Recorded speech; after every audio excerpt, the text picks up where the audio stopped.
want to call you the boss. That's even better. That's even better, man. How is everything? Everything is great. Thank you. How about your end? We're doing okay. We're cold today, though, man. We're looking at temperatures like 13 right now. Oh, my gosh. Yeah, even for Pittsburgh, it's cold. Yeah, and you guys coming off the water there, it's got to be worse. Yeah, it's not pleasant, this time of the year. So, but first of all, man, congratulations. Blame it all on my roots. Number one, again, the best-selling album in the country again. Well, I got to tell you, it's not that it's Garth Brooks. It's the fact that it's a country artist in the top 200 on that top spot. I always love to see a country artist take that spot because we have the best music and we have the best fans country music does, and so I'm always proud to see somebody under the country music flag in the number one spot. It's almost like you never left, though, right? You know what? This is Christmas. This is Walmart. They're very smart. And they package these packages and they make it so affordable right at the right time of the holidays. So this is really really nice to be a part of this, and it all stemmed from the whole Win show. So it all kind of makes sense. Yeah, the Win show has been going great. Are you, everyone obviously saw your special. The special was cool, but how excited are you to have your band there when you guys do this? This is going to be fun. When the one-man show ended with the CBS special at Thanksgiving, he made sure to understand that the room was mine to kind of experiment, do whatever I wanted. So the first thing I want to do is bring the band out there because they've never heard a room like this. Mm-hmm. This room sounds fantastic. And then we're going to use it as our laboratory to start experimenting with some new music. So you have this album. This album's number one in the country. You're doing great. You're doing the Win show. Anything else going on? I mean, anything else in the news for you right now? You know what? We announced the world tour, and that's it kind of blew up on us. I didn't think the reaction would be like this. It's very sweet, and so we're trying to catch up and try and get some information out to the people now. So be honest. Whenever you were on Good Morning America with Robin Roberts, it wasn't scripted, was it? When you announced this? No, at all. And my PR lady, Nancy Seltzer, we've been together forever. I'll forever remember her face coming out from behind that camera looking at me.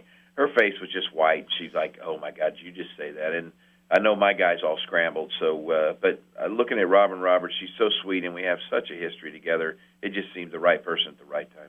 Oh, you know what, man? Even your face, though, it looked like you just got busted opening Christmas presents like the day before Christmas. I got to tell you, I don't know what it is. I've talked to Miss Sherwood about it several times. It was like a ton had been lifted off my chest, and I don't know why it was so important for me to finally say, when people say, "You ever come back on tour?" to say yes, but it felt so good to say yes. So do we have I'm going to put you on the spot a bit. Do we have a Pittsburgh date lined up? We don't have any cities lined up at this point because, again, I announced it before we should. The only thing we know for sure is it'll fire up in the fall of 2014. Okay. We've got a baby that's still a senior in high school, so she's got another semester, and then hopefully her senior summer will be the best summer of her life, and then we'll get her off to college, and then we'll see what happens. But I mean, we're on the list, though, right? Oh well, you can't do a world tour without Pittsburgh. It's Garth. I mean, I live in black and gold, so yes. Yeah, you're a Steelers fan, aren't you? I'm a Pittsburgh fan, man. I just love the city that has the same colors for all sports. Mm-hmm. So I'm a Bucks fan. I'm a Penguins fan. I just love it. Do you haven't been on tour for a long time? Was there any time, obviously you missed it because you did it for so long, but was there like a time where you were just sitting at home watching TV, the kids were doing something, and you thought, you know what, I should be on tour right now?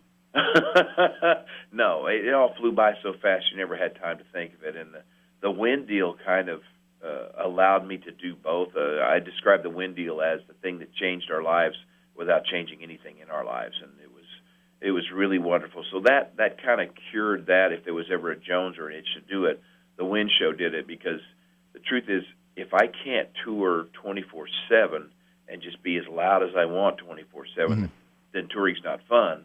That window is coming open for me, and I would love the people to show up and see this thing, because hopefully this is going to be the biggest and best it's ever been.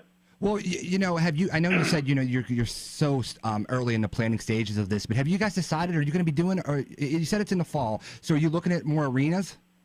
Yeah, I'm an arena guy because I don't like weather to play into it, because the people, the guys that come and sit in those seats, they're the ones that suffer on the weather. So I like indoor. I like it to be contained, and these 17, 18,000 seat arenas, even though those sound big, they become small rooms when we play, and I love it because everyone's together. They join together, they sing together, and that's what I am looking forward to getting back to. Honestly, man, the buzz in the city when you announced this tour, it exploded on Twitter. You're not a Twitter guy though, right? You know what? I got to step into all that stuff. I'm just not ready yet. Trust me. I know this sounds crazy, but I've spent the last 12 years of my life going to soccer practice and driving a tractor around. So I got to catch up on this stuff. My wife will educate me a lot on it, I'm sure. Well, I mean, it exploded on Twitter. It was the buzz in the city is insane. The buzz in this office is amazing, and we were actually talking about this yesterday. And it was brought up that because you haven't been on tour for so long, things have changed. So a question was brought up to me. They want to know, someone in this office wants to know, will you be twerking on stage? I don't, guys. I'm not a dancer, and I'm one bone when I try to move. So, squarest, whitest guy in the world will not be twerking, or at least not on purpose. And no, I think the biggest question, where I thought you were going, was ticket price, because I'm not sure how old you are, but in the tour in the '90s, I was very proud that our tickets were hopefully affordable for everyone, and today affordable is not a word I'd use for a ticket price. So I got to get in underneath the hood and figure out why these ticket prices are this high, and I have a feeling it's a lot of fees, a lot of stuff like that. So we got to figure out how to beat that. Okay, man, one more question before I let you go. You're going back on tour. Off the top of your head, what are your 3 favorite songs to do live? Callin' Baton Rouge. Callin' Baton Rouge. I don't know. Ain't Going Down, the Sun Comes Up, Callin' Baton Rouge. And I got to tell you, not because it was new, but this is more than a memory thing. When you do it live, these people are right there in your face. So awesome. I love that one, too. So awesome. Garth, we can't wait to see you in the fall. This is exciting news. Honest to God, man, like I said, one of my first ever country concerts. I can't wait to see you, dude. We're so happy you're back on tour. Thanks, boss man. And please have the happiest holidays, and thank you for mine.